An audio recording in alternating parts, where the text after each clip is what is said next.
Hello friends, मेरा नाम राकेश कुमार और मैं आप सभी का आपके अपने चैनल SR स्टडी 1984 में आपका तहे दिल से हार्दिक स्वागत करता हूं।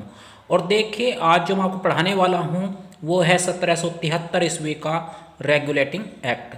तो देखिए, आज हम 1773 ईस्वी के रेगुलेटिंग एक्ट के बारे में जानेंगे।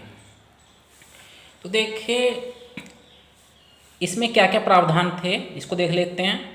देखिए, इस अधिनियम के माध्यम से भारत में ईस्ट इंडिया कंपनी पर ब्रिटेन की संसद का नियंत्रण स्थापित करने का प्रयास किया गया था।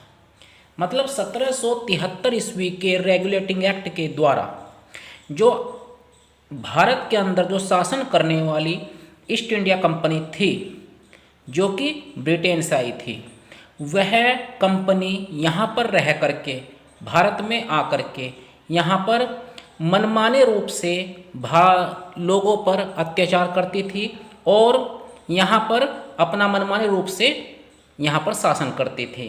तो देखिए, ब्रिटेन की संसद ने सोचा कि भाई इस तरह तो अच्छा नहीं है, तो उन्होंने क्या काम किया, उन्होंने भारत में जो ईस्ट इंडिया कंपनी आई थी उस पर अपना नियंत्रण स्थापित करने का प्रयास किया। अब देखिए, इसका जो दूसरा पॉइंट है, इसमें क्या है, इस अधिनियम के द्वारा बंगाल के गवर्नर को, देखिए हम जानते हैं कि पहले जो अंग्रेज़ों के समय में पूरे भारत में जो पूरा भारत था यह प्रेसिडेंसियों में बटा हुआ था और हर प्रेसिडेंसी का एक गवर्नर होता था। हर प्रेसिडेंसी का एक गवर्नर होता था, जैसे कि बंगाल, बिहार, उड़ीसा और आपकी कलकत्ता। तो देखिए, इस अधिनियम के द्वारा बंगाल का जो गवर्नर था उसको बंगाल का गवर्नर जनरल कहा जाने लगा। इस अधिनियम के द्वारा बंगाल के गवर्नर को बंगाल का गवर्नर जनरल कहा जाने लगा और मुंबई और मद्रास के गवर्नर को उसके अधीन कर दिया गया। मतलब ये है कहने का कि जो बंगाल का जो गवर्नर था 1773 से पहले सभी प्रेसिडेंसियों के जो गवर्नर थे वे अपनी अपनी प्रेसिडेंसी में स्वतंत्र रूप से शासन करते थे और वह आपस में स्वतंत्र थे। लेकिन क्या हुआ, 1773 ईस्वी के रेगुलेटिंग एक्ट के द्वारा बंगाल के गवर्नर का जो पदनाम था वो चेंज कर दिया गया। उसका नाम रखा गया गवर्नर जनरल। ठीक है, बंगाल के गवर्नर का पदनाम बंगाल का गवर्नर जनरल रख दिया गया और मुंबई और मद्रास के गवर्नर को उसके अधीन कर दिया गया। मतलब मुंबई और मद्रास के गवर्नर को ये बोला गया कि आप जो बंगाल का जो गवर्नर है या गवर्नर जनरल है उसके अंडर में, उसके अधीन रह करके आप जो भी कार्य है वो कार्य करेंगे। उसके बाद देखिए, इससे अगला पॉइंट देख लेते हैं। ये देखिए, इस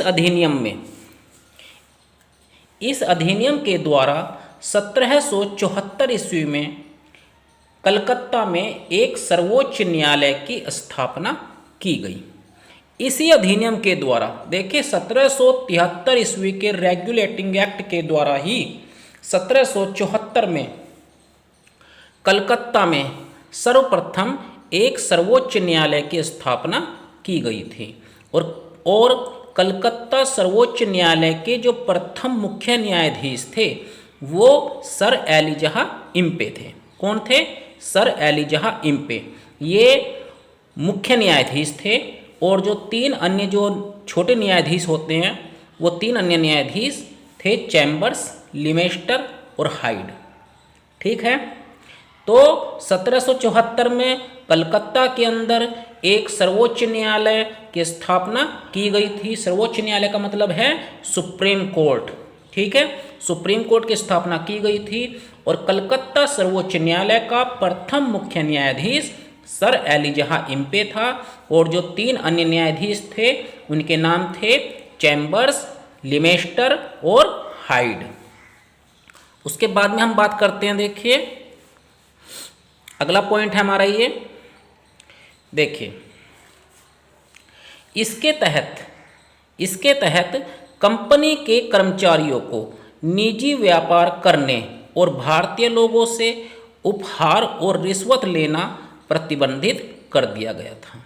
मतलब इसके अलावा कंपनी के जो कर्मचारी थे उनको अपना भारत के अंदर कोई भी निजी व्यापार करने और भारतीय लोगों से उपहार और रिश्वत लेना प्रतिबंधित कर दिया था।